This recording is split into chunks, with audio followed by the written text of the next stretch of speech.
ఇవాళ బీసీ గురుకులాల్లో, మైనార్టీ గురుకులాల్లో, సోషల్ వెల్ఫేర్ గురుకులాల్లో, కస్తూర్బా పాఠశాలల్లో 5-6 నెలల నుంచి కాస్మోటిక్ ఛార్జెస్ రావట్లేదు, మెస్ ఛార్జీలు రిలీజ్ కావడం లేదు, కరెంటు బిల్లులు విడుదల కావడం లేదు. ఇలా ఆందోళనకరమైనటువంటి పరిస్థితులు రాష్ట్రంలో ఉన్నాయి. ఇప్పటికైనా ముఖ్యమంత్రి గారు మొద్దు నిద్రలు ఇవ్వండి, కళ్ళు తెరవండి, వీటి మీద రివ్యూ చేయండి.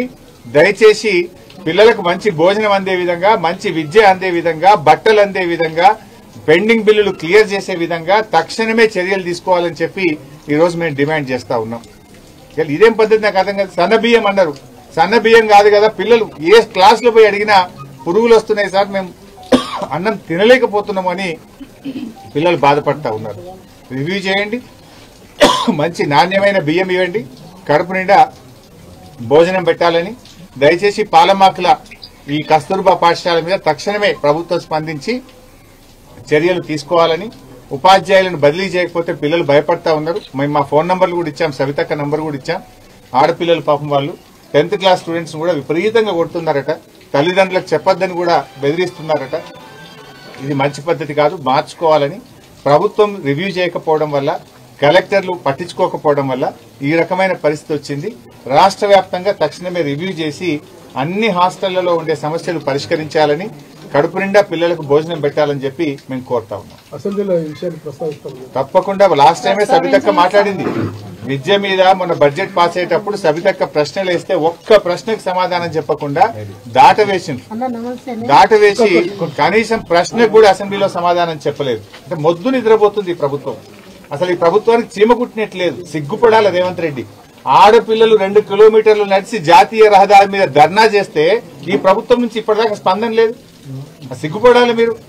ఇలా పేద పిల్లలు, దళిత పిల్లలు, గిరిజన పిల్లలు రోడ్డెక్కి గంటల తరబడి ధర్నా చేసే పరిస్థితి. ఆడపిల్లలు రోడ్డెక్కి ధర్నా చేస్తే ఈ ప్రభుత్వం ఉన్నట్టా లేనట్టా? ఈ ప్రభుత్వాన్ని చీమ కుట్టినట్టు కూడా అయితే లేదు. అండ్ ఇది మొదటిసారి కాదు. ఇలా భువనగిరి ఎస్సీ గురుకుల పాఠశాలల్లో ఆడపిల్లలు ఆత్మహత్య చేసుకున్నారు.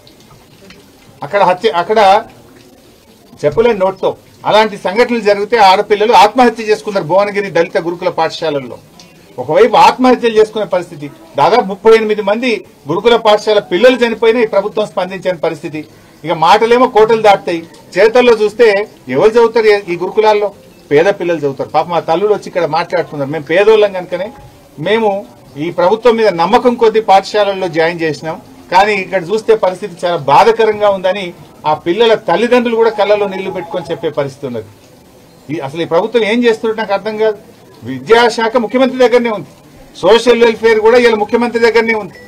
ఇవాళ మీరే మంత్రి దీనికి. మీ శాఖలోనే ఈ రకంగా జరుగుతుంటే you are a failure chief minister. You are fail to take care of the schools and residential schools.